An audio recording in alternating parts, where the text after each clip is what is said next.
More very sweet. Hello everyone, thank you for tuning in to the second and final broadcast for Toolkits Fiction in 2019. Before we begin, I'd like to acknowledge first and foremost the Wurundjeri people of the Kulin Nation, who are the traditional custodians of the land on which the Wheeler Centre stands. I would like to pay my respects to their elders, past and present, and to thank them for their continued hospitality on this land that was stolen, and which has never been ceded. My name is Jennifer Down, and I'm facilitating the Toolkits Fiction program this year.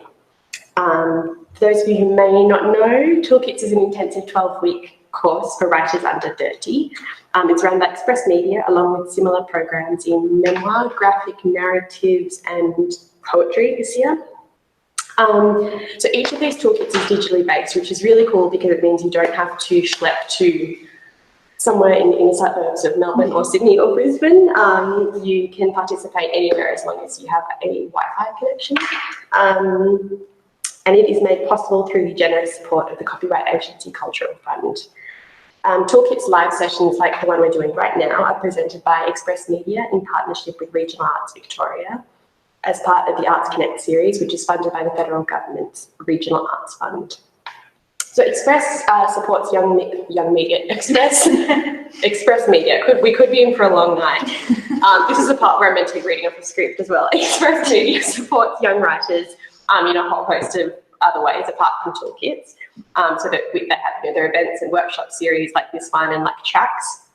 There's the Cat Musket Fellowship, and then of course there's VoiceWorks magazine, which I'm sure you're all aware of, speaking of which submissions are currently open for the coming issue, whose theme is Pluto, as in the planet, or I guess the Disney character. I don't know, maybe both.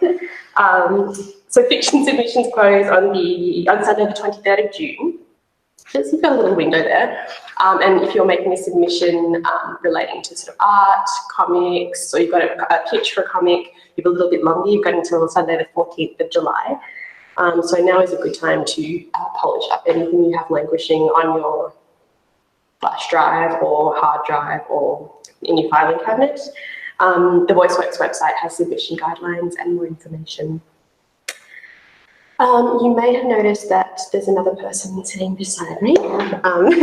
That's usually how the live broadcasts work, so it's not just me doing this for 60 minutes into the void, but I'm really stoked for that and other reasons that the lovely Alison Evans is with me tonight. They're the author of the queer YA books Ida and Highway Bodies, among others, and are a contributor to the anthology Kindred, 12 Queer #LoveOzYA.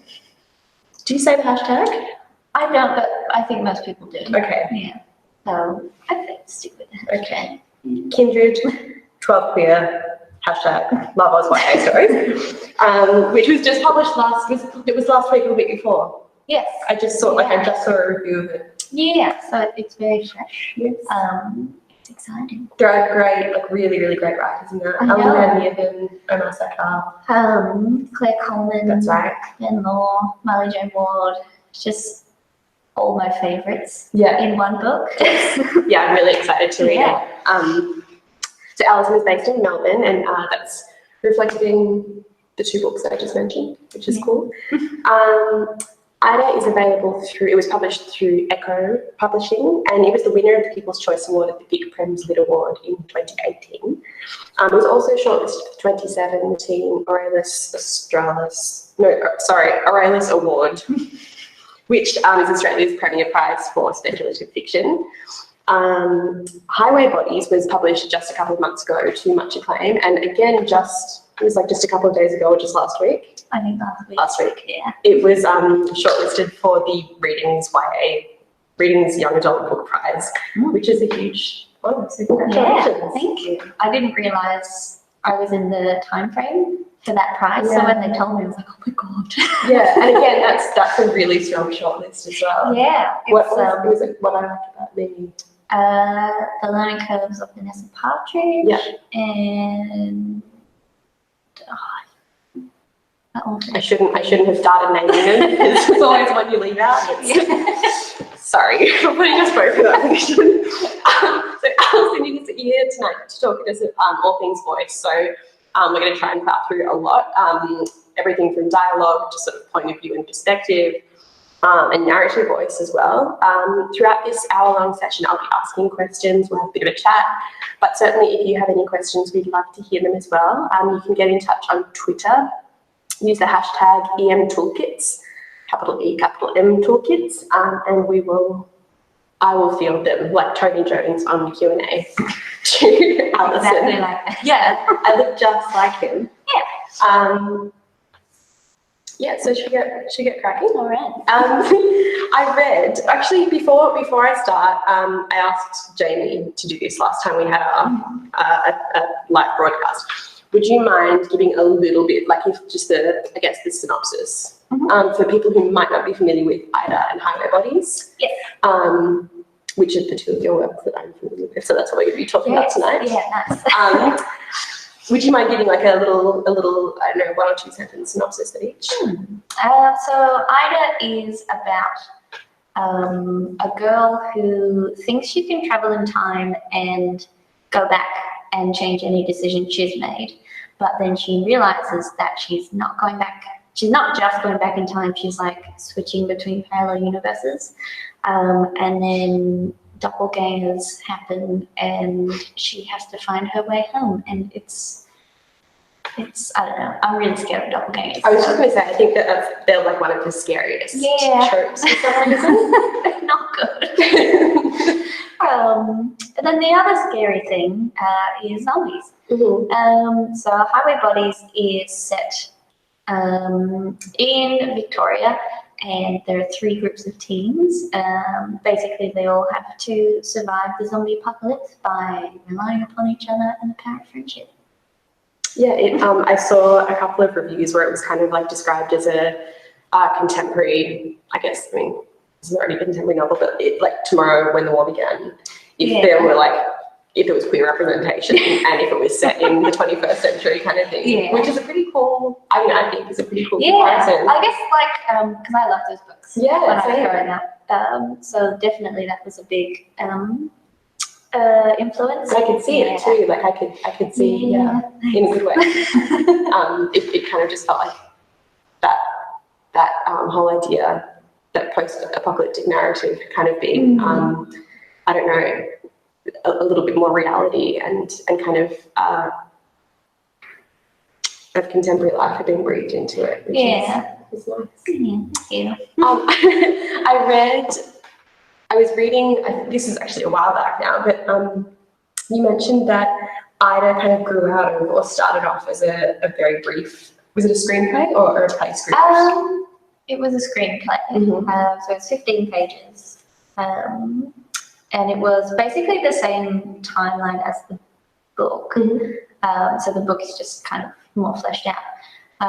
But yeah, it started as a screenplay, which I think really helped me get better at dialogue. Yeah, that's what I wanted to ask, because from a 15-page, sorry, I'm checking because I don't know how long this is. I don't. 244 pages. How do you get from... Okay, firstly, sorry, well, my question's just like Tony Jones. Does writing dialogue come naturally to you? Like, is that why you started off with the screenplay format? Well, I started screenplay because I had to do it for uni, so it was an assignment. Yes. But I think dialogue is my favorite part of writing fiction because I just think it's really fun. Yeah. And it's just, I don't know, I just find it very easy to kind of start and then you bounce off yourself. You're like, oh my God, I'm so smart and clever and this is funny. So does a lot of your writing kind of grow out of conversations or dialogue? I think so. I kind of start scenes halfway through a conversation and then, build back from there. But yeah, I don't know why, but I just find it a nice starting point, I think. No, I agree. I do it all the time. I don't think all of my stuff grows out of dialogue or conversation, but quite often it does. And quite often it's something I'll hear somebody else say or like a fragment of conversation that sticks with me and I kind of bastardize it or like mold it to my own Yeah. to my own purposes. And I just love like sitting in cafes and then people walk past and you hear like one sentence and you're like, Yes. interesting. Yeah. Yeah, eavesdropping is like it's kind of a tool of the trade. Yes. Yeah. No, You know, okay. you can do it in a maybe respectful eavesdropping, Yeah. or like I don't know. We can workshop. We can all workshop respectful eavesdropping. So when you said you come in sort of halfway through a conversation, is that because? Why is that? Do you think it's partly to do with dropping yourself in and forcing yourself to kind of find that forward motion, or? Yeah, I think it's kind of tricking yourself into thinking you have momentum. So I guess the hard part is starting, and then if you just pretend that you've already started, then it's a lot easier. No, that makes. I mean, I guess it's that thing of fake it till you make it. If you tell yourself you have momentum, eventually you're like, well, I've written 500 words, so I guess I do. Yeah, that's it. Oh, maybe I should try that. I was wondering if we could talk a little bit about the sort of intersection between character and dialogue. So I'm thinking about there's all of this. So Ida has a cousin Frank in Ida, and the scenes between them, I actually feel like I wanted more of Frank. Me too. Yeah, Frank is a great character. Yeah. I was just, so much, we learned so much about, even though Frank is only there for like these really fleeting moments, we learned so much about both of these characters, Ida and Frank, through, because they have this really kind of warm and believable back and forth banter. I hate using that word because now it just sounds like banter with the boys on the footy show, but that's really what it is. It's this very like kind of witty and very, there's this incredible warmth that's kind of evinced between them. And then in, am I allowed to say the name of the character in Highway Bodies whose name isn't revealed? Yeah, I think I used to not, but I think that just complicates things. Okay. Yeah. So there's a character in Highway Bodies whose name we don't know until pretty late in the piece, really. Eve, I'm going to name her. Sorry. And Eve, the whole way through, speaks with this very kind of, it's a very kind of vernacular Australian, like a very colloquial manner of speech, and her accent is also evident in the way the dialogue is written, and that tells us a lot about that character as well. How does that kind of come naturally to you? How do you fit those two together? I don't know. I guess with Eve, I had never really read someone with an Ocker accent that was like phonetically spelt in YA that was a girl. And I think it's kind of a class thing as well, because if someone is Ocker, then they must be less intelligent. And I just wanted to have someone who, she's a very soft and warm person, and I just wanted to kind of, I don't know, just bring that together. Yeah, that makes sense. Yeah. And I guess with Frank and Ida, I kind of based that on like me and my brother's rapport. Yeah, I'm glad the warmth comes across.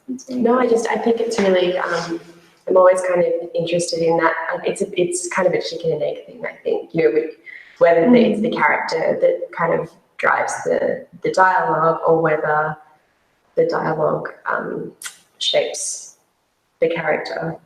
Yeah. But sometimes those voices, for I think I'm thinking of Eve, where it's such a consistent voice, that the voice that she uses to speak with in conversation is very much consistent with her sort of narrative, authorial voice. And it was so beautifully handled. And it's interesting that you mentioned class, because that's something I was going to say is, we get all of these cues by learning, not just the accents, like an Ochre accent, for example, versus a British accent or an American accent. All of these are kind of signals, but even like the vocabulary of these characters and, whether they, like terms of endearment that they use for one another or insults, like all of that stuff is so informative and so revealing of character, I think. I think especially in Highway Bodies, my editor, Kate Goldsworthy, she really picked up on the patterns that I was using, and I was like, oh, I didn't even realise that I was doing that until she pointed it out, and then I kind of reinforced it, I guess. But yeah. That's very cool. I always think it's cool when somebody else notices something that you were doing, and it's like, oh, I didn't even know I was doing that trick. So do you think you have kind of like a natural ear for dialogue? I like to think so. No, this isn't a humble brag. I just think something like, from what you're saying, it sounds like it comes pretty naturally to you, whereas I know some people find it really, really like cumbersome and unwieldy to write. Yeah, I think it's just my favourite part of writing in general. Because I think it's fun and you can kind of play with it a lot, and it's really easy. Well, not easy, but you can get a lot of information across very succinctly, which I really like. I like short things. Yes. Yeah, it's good. It does. Yeah, I think it can be used to move things along as well. Like I think we often talk about dialogue as sometimes slowing down a scene, which it can do. It can moderate pace in a bunch of different ways, but it also, it can really like ratchet along the pace in ways that few other things can, without making the reader kind of aware of that, I think. Yeah, it's all mind games. Yeah. Do you remember sort of when did you sort of first start writing? I think in high school when I was writing fan fiction. What fanfic? Am I allowed to ask? You don't have to share. We just can't edit this. There was the shameful part where I was writing about like bands that I liked. Is that shameful? I think, it's writing about real people. Oh, okay, and that's not okay. That's just a bit weird. Okay. But then I moved on to like Harry Potter. Okay, that was the thing to do. I was going to say, I feel like that would be true of a lot of. Yeah, and then just like video games and stuff. But and then I guess I started writing my own stuff after high school.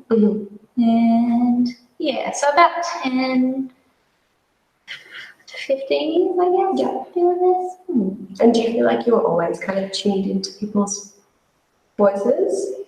Or the voices of your characters, or whoever? I think not in like my first drafts, but as I redraft it, I guess I figure out who they are by the end, and then I can go back and fix it all. Yes. I mean, that's probably true of a lot of things, for me at least. Just so much fixing. I think I might have said this last week, or possibly just to one of the talking participants, but so much of first drafting is just telling the story to yourself for the first time, like writing yourself through, so that you're like, oh, now I have something to work with. And that's probably true for anything to do with voice as well. What about like, do you, as a reader, is there anything that you ever read and go, oof, like that doesn't ring true to me, or anything that kind of takes you out of a scene that might be a conversation or exchange between people? I guess when like people mouth words, I don't know if that's a thing that people actually do. I get that something with whispering, because I think sometimes people stage whisper. Yes, or like talk, kind of like this. But I think stuff like that, or when people use dialogue tags like quit, and I hate quit. I don't think I can't remember the last time I saw quit, and I would like to send a blessing up to Satan for that, because I'm trying to think of, I don't like a lot of dialogue tags actually. I like when there are none, and you're like, I read something once that's kind of stayed with me about how, because everybody always talks about how when we're in primary school, our teachers make us do that exercise of like, I don't know, don't say Alison said, say they exclaimed. And it's like, so we're all conditioned to do this when we're 10 because our teachers are trying to expand our vocabularies, which is like, whatever. But then by the time most of us kind of get older, and it's really hard to lose that habit because it's drilled into us like our times tables. And I think I read something that's always stayed with me, which is that people don't notice said as a speech tag or replied or answer, whatever. Those kind of banal speech tags that we're always told not to use when we're small children, the reader's eye kind of skips over those. They're almost like punctuation. Yeah. And so, whereas if you stick in something like exclaimed or quipped or retorted or parried or I don't know, you're really drawing attention. You're really drawing attention to that moment, and so you really have to be careful when you use those sorts of verbs that it's exactly what you want to say. Yes. Yeah. I think I try and then use like said and asked. I think, and then like if I add an adverb, it'll be like something to do with volume. Yeah. But that's kind of I don't really want people to notice the actual words at all. Yeah. Sometimes it's a ribbon thing. I'm saying this, and now I won't be able to think of an example, but if you're having a conversation between, say, two characters and it's going back and forth quite quickly, sometimes I'll enjoy having like speech tags in there to sort of, I think often they can like add a beat or a moment of pause or rhythm, but there are other ways to achieve that, I guess, too. Like, characters doing stuff. Actually, that's something else I wanted to ask you. What about when it comes to things like, I always think of things like non-verbal communication as being a really important part of dialogue generally. How do you have like an approach to writing? I mean, basically anything other than the words, like the silences or the gaps or the subtext. I don't know. I think I like to rely on props. So like my characters are always making a cup of tea. Yes. Or driving. Yes. I remember I was writing a short story for honours. Bad. Honours on the story. Honours. The whole thing. And I needed to make the scene awkward and like stilted, so I ended up using like a broken hand dryer to kind of set the mood. Yeah, that's smart. Yeah, but I guess other non-verbal things like communication between two people without speaking, I don't know. I probably have done it, but I can't even. I'm sure you have. Like I have Ida sitting next to me, and I'm sure we can find examples. I think it's I guess that. When I was talking about rhythm before, that's kind of why I brought it up, because I think that's a lot of the time that's where I start off using, say, physical movement or body language, anything kind of non-verbal. We're back. Sorry about the technical difficulties. The computer in the Wheeler Centre just decided it was a great moment to install a software update. And it still has 33 minutes remaining, and so we're coming to you from a slightly smaller screen. We apologise sincerely for the disruption in broadcasting. I feel like I'm ready to be on the news show now. You can do the with the page. Thank you. I wonder if we've been chatting about dialogue. I was wondering if we could talk about narrative voice in the more, I don't want to say academic sense, but the idea of like, the voice of the characters, I guess, the kind of point of view, the speaker. I notice in both of the books that we've kind of been talking about tonight, so in Highway Bodies, there's sort of three, I guess there's three different sort of groups of perspectives. Yes. And then within those, there's three protagonists, or 3 points of view, three narrators really. We have Jojo, E, we've named, and D. Was that always the plan? I originally had two, and then Dee's group, halfway through Dee's narration, they met Jojo, And then I really liked JoJo, and I was like, I think they should have their own narration. And then I added a third one, which is really hard because when you're editing like chapters, they have to stay in order. But then if you need to make something earlier, then you have to change the other points of views, and it's all just very hard. Like retrofitting. Yeah. It's but that was really fun because I think JoJo is kind of like the lightest narrator because they're also the youngest, and they're just, I don't think they really, like, they know they're in an apocalypse, but I don't think they really understand how this is the rest of their life. Yes. Yeah, that's interesting. And I don't know,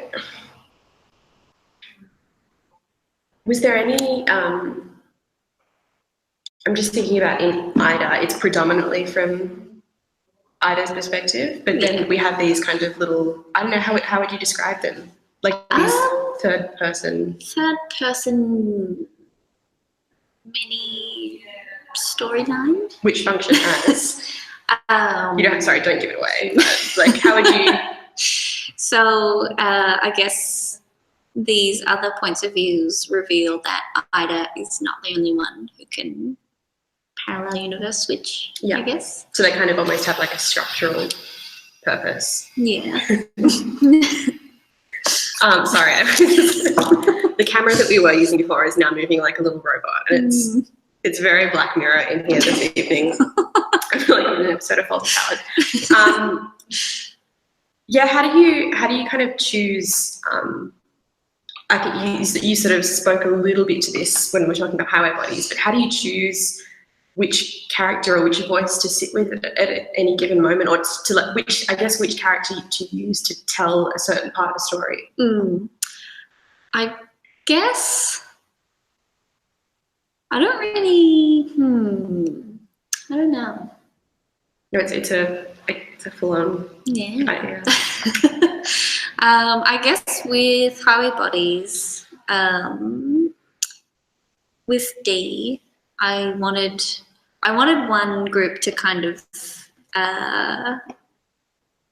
be a tribute to Tomorrow When the War Began. I guess like a group of teens go camping and then come back to find, bad stuff. I didn't realise that was like the... which is really obvious now that you say it, but I didn't... Yeah. That's very cool. So I think Dee and her band are kind of that sort of group where they're kind of all pretty confident. I think they're the oldest group as well. Yeah. So they kind of are more sure of themselves. JoJo's the humour storyline. But it sounds as though that grew quite naturally. Like you might have sensed that you needed a bit of, I don't know, levity. I think so. Yeah, because it was very serious. I mean, it's a zombie apocalypse, so it's like, high stakes. Yeah. Have you ever, like, outside of this writing even, has there ever been a time when you kind of started writing, say, in first person or, from the perspective of one character, and then you realised that you should switch?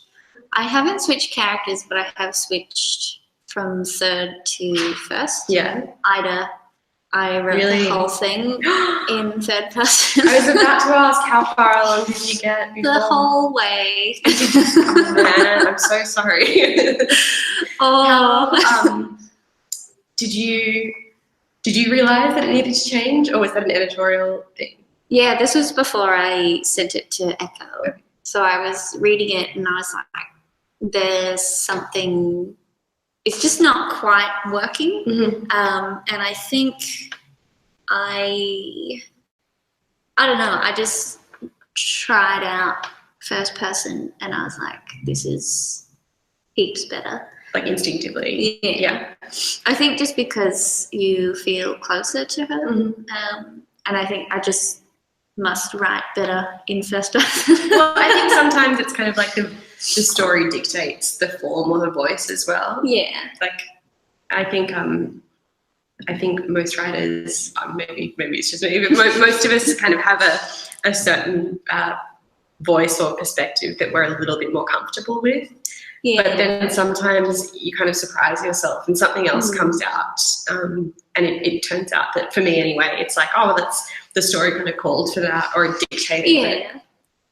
Yeah, I guess also like first person present tense is also feels more feels like it has more momentum. Yeah, well, there's an immediacy to it, obviously, by virtue of the fact that it's. So I guess I kind of thought that meant it was easier. I don't know if that's true, but it feels easier. Well, it feels like there's a real sense of kind of momentum or moving forward, I guess, to Ida, and I think that probably helps. Like, it's I wouldn't call it like a. I'm sorry, that was about to come out in a really insulting way, but I didn't mean. I was about to say I wouldn't call it a page turner. It is a page turner, just not in the sense of like Highway Bodies is sort of more of a actiony. Yeah. Whereas Ida is kind of it's a slightly more meditative thing. And it's a lot of these really beautiful, quiet moments, like especially between Ida and Daisy, for instance. There's a lot of these very subdued but tender moments, or like the stuff we were talking about before with Frank. That doesn't make it a page turner. And again, I say that not as I definitely don't write page turners. But that using that first person present tense voice, there is something about that kind of propels you along or pushes you along as a reader, I think. Yeah, and I think the setting of the Dandenongs, because it's very quiet out there. Yeah, that's true. So I kind of wanted to reflect that in the book, and I think first person you kind of get that claustrophobic atmosphere as well. Yeah, because like when it's foggy in the Dandenongs, like you can't see anything. And it feels like you're in the cone of silence or something. Yeah, so I guess I just wanted to put that in as well. No, that makes total sense. Yeah, that's very cool. Thank you. Can you, if you're thinking back over stuff that you've read and loved, can you think of any examples of really memorable narrators? Like, it doesn't have to be first person, but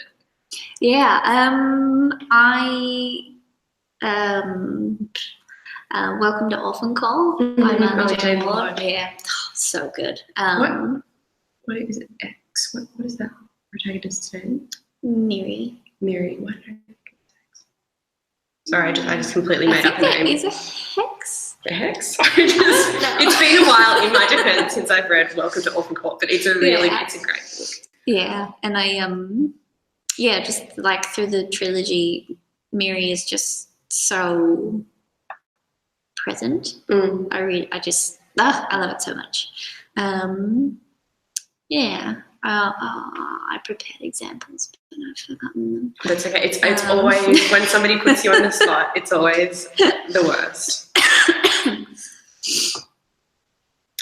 Sorry, we just had a question come in from a viewer. Hello. Grace would like to know if Budgie, which is Alison's Twitter handle, _Budgie, you're welcome to follow them on Twitter, plan to match so perfectly with the bunting, but in actuality, sorry, Grace's question is, she noticed you were very into scene making, which is something else I was hoping to talk to you about, so I'm glad we have this. What made you take the leap into your first piece of longer writing? Well, I started novels first, and then I went to zines. I did too. Well, I went from novels to short stories, so. Yeah. I feel like shorter things are a lot harder. I mean, they take less time, but I think they're a lot harder. I agree. I think I don't know, because Ida's not really that long. It's only 43,000 words. Is it really? It feels like, I mean, in a good way, it has this kind of density, and like I didn't want it to be over. Yeah. But it feels like it's sort of fully realised. I'm surprised. Yeah. Yeah, I just, I think Highway Bodies is 80,000 words, and that's too long. Yeah, I know that feeling. I mean, I didn't think it was too long as a reader, but that's how I feel as a writer. Yeah, and I feel like 8,000 is most books are kind of that length, but I like the shorter ones. I think with zines, I started writing zines because they don't have to be good. Makes it less pressure. Less pressure, and you can just they're not on the internet. I mean, they can be on the internet, but I guess the audience is a lot smaller, and you don't have to edit yourself in the same way. Yeah. And they can kind of be a bit slapdash, which I like. Yeah, well, that's almost the point. Like, when they started out, it was just to disseminate information, I guess. So it's like... Yeah. So that's why I like them. And I guess the question was, what was it? How did you get into zines? So let's find it on twitter.com. I love twitter.com.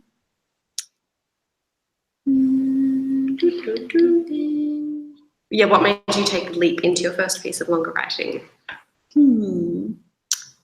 I think I discovered what NaNoWriMo was, or is, which is where you have to write 50,000 words in 1 month. Which is so terrifying, by the way. Like, I'm so in awe of people who can do it. And the first one I did was a really awful story about a band touring Australia, which is the band in Highway Bodies. I was like, what if instead they had a nice time, they were zombies? And it got published, so there you go. Yeah. And Ida was the second one that I did for Nano. I don't know what made me take the leap. I think like the idea of having a book was just cool to me. Yeah. And I was like, oh, I want to do that. Yeah. Yeah. It's nice. I feel like, there is a freedom in zines that that if you're writing something that, with an aim of putting it out there into the world, whether that's having, it as kind of like a published artifact, or whether it's, submitting it to a competition, there is this kind of intense pressure to spend time on it and polish it up, because, you might only get one chance to show people, and, if you're putting it into, say, an unpublished manuscript competition or a short story award or whatever, you know that you have to like really nail it. Yeah. Whereas a zine, you're allowed, you have that kind of liberty to experiment maybe a little bit more. Yeah, I think, they're very free, I think. And they're very fun. Yeah. I love zines. Yeah. Can we find yours in Sticky or... Sorry, that was a very Melbourne-centric thing to say. Where can we find your zines? There is the zine shop, Sticky Institute, which is in the De Grave subway in Melbourne. Otherwise, I have an Etsy shop. I think my username is Alison Writes Things. Those are the places. Cool. Yeah. Thank you. While we have just a little bit more time left, I'm trying to think, how should I have so many questions, and then our software update has really thrown me for a loop. I was wondering if we could talk about voice in terms of representation, because I read this piece of yours in The Guardian that was really beautiful, and I hope you don't mind if I will quote from it. Cool. You said that the first time you encountered a genderqueer character in literature was like breathing properly for the first time. And I would imagine that experience could be extrapolated to, things way beyond gender identity and sexuality. And I would imagine that there are a lot of people who've had that experience of, seeing themselves in literature and film or whatever for the first time, which is insane, to get to whatever age it is, whether you're, an older child or a teenager. And for many of us, it's an adult you're an adult before you see someone who you recognize really as yourself. How does it feel now, like knowing that there are people reading your books, having that experience and like, receiving that kind of I don't mean validation in the sense of like a pat on the back, but validation in terms of recognition of, you know. It feels pretty good. Especially when it's like teenagers. Yeah. Do you speak with many teenagers at like events or signings or anything? Mostly like for schools programs with Melbourne Writers Fest in particular. I've done a couple times. And yeah, there's always someone who comes up and they're usually very shy, very quiet, but you know, they say, you know, thank you for writing this stuff, and it's just like, oh my god. Yeah, because you know, that's what I wanted when I was a teen, and I guess now I'm the person doing the thing, and that's very really cool. cool. It's like, it's the coolest job. Yeah. Yeah. Yeah, and to know like it must be amazing to just know that even if it's just that one person and they're very shy, that's one person who, you know, may not otherwise have, I don't know, seen themselves anywhere. So it's very cool. Yeah, I try not to cry in front of them. That's hard though. In that same piece, my other favourite quote was toward the end of the piece. And if you Google Alison's name in The Guardian, it'll come up. I should have written down the title, I didn't, but the whole piece is exquisite. But toward the end of that piece, you said, we're writing ourselves into existence with our words, lives, and stories. What are some of the other best bits for you about that experience?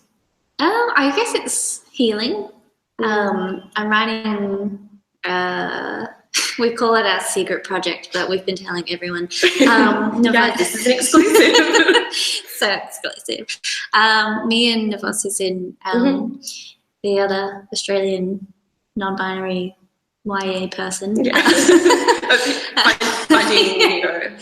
Yeah, so we're writing like a middle grade fiction together, which is, it's just about these two non-binary preteens, and they just make friends, and it's really nice and sweet. And like, I don't know if it'll be published, but yeah, I realized the other day, like, writing that is really healing, and you kind of I don't know, just better understand your place in the world, I think. Yeah. I guess the flip side of that is that, and this is something I feel like you hear, we're starting to recognise, we're starting to hear about more the kind of the costs associated with that you know, that idea that you just referred to Nev as the other non-binary Australian YA author. So like, we're a small reading population, small writing community, but that's still not, you know, it's not a very wide pool we're looking at. What are kind of the challenges, I guess, that that are associated with, you know, I don't want to use the term flying the flag, but that's really, you know, sometimes it must feel like that. It's a lot. I guess because we have to make our own space. Like every event I go to, I will be misgendered in some way, which sucks. I hope this is, sorry to interject, but Alison also wrote a really great piece for the Saturday paper. That must have been last year, because it was just after the Vikrams. It's a really, I hope you don't mind me saying, it's a really beautiful piece that talks about how, for those of you who might have missed it or might not know, the winners of the 2018 Vikrams Literary Awards were announced, and I think was it 5 or 6? I think 5. I don't know. Poetry, young adult, fiction, non-fiction. Big overall. Oh no, it's one of them. No, I don't know. We'll say 5. Basically, the media and Twitter and newspapers at large continually referred to the winners of the awards, of whom Alison was one, as women, or, you know, it was an all women, all female shortlist, and it happened, you know, from multiple places, a whole lot of really reputable otherwise sources. Like it wasn't like not this would, you know, be okay, but wasn't as though it was the Herald Sun. Some of it was from, outlets that you would kind of hope would do better. Yes. And Alison wrote a really beautiful piece in the Saturday paper in response to that kind of touched on the highs and then the lows, and then what was ultimately, some good things to come out of a pretty shitty situation. Yeah. So I'm sorry to have interrupted you. It's a really great piece and you should read it. So sorry, you were saying before I interrupted you that every event you do will be misgendered, including... Yeah, that one was quite interesting because I think the first thing I said in my speech was, it's pretty cool to win this as a non-binary person. I think it's just people don't know, and there's a lot of educating that I have to do, even though it's not that I don't want to, but it's when I have to do it every day. It becomes a lot. Even just like I got my royalty statement from Walk Books, which was 0 because the book hadn't been published yet. And it said, "Dear Sir / Madam," and I was like, yeah, that's just, that's not me. Maybe I'm the slash. You're the type. But even that, I mean, that's a great example of something that's for most people would be such a small part of their day, like opening up a piece of mail, for instance. Yeah. That then becomes this, negotiation or something. Yeah. I think definitely the difference I've noticed between publishing Ida and publishing Harry Bodies is huge. This time around, it's a lot better. In terms of publicity or how? In terms of people's awareness of non-binary stuff, I think. Like there's been a couple times where I've had to email publications and be like, "Hello, can you please change the pronoun?" But like with Ida, it was like every single one. But now it's only been a couple. Which is funny because, I mean, sorry, I just shouldn't say funny, but I was reading reviews of Ida in preparation for this evening, and I ended up reading like a whole lot of people's blogs and things, and there were a couple where the reviewer was would make a comment on, there is a non-binary character in Ida, Daisy, and people would kind of there are several non-binary characters, in fact. There are 3. Yeah. But I think I was thinking about Daisy because she's sort of the I don't know, they're the main, And it was interesting. It's interesting to me that reviewers would make that error when it's a book that kind of engages with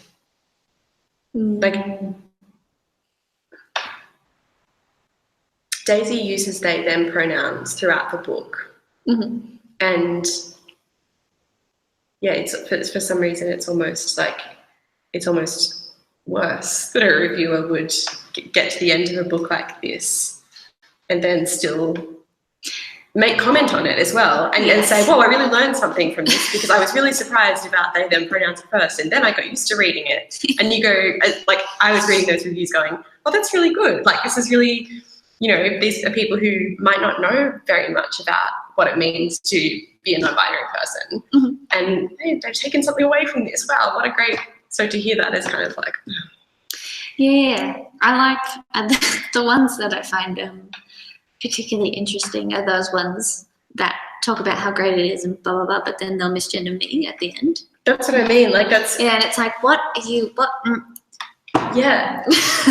So, okay, I guess we're running short on time, but what do you do in order to kind of look after yourself in terms of, everything we've just talked about? That's a lot.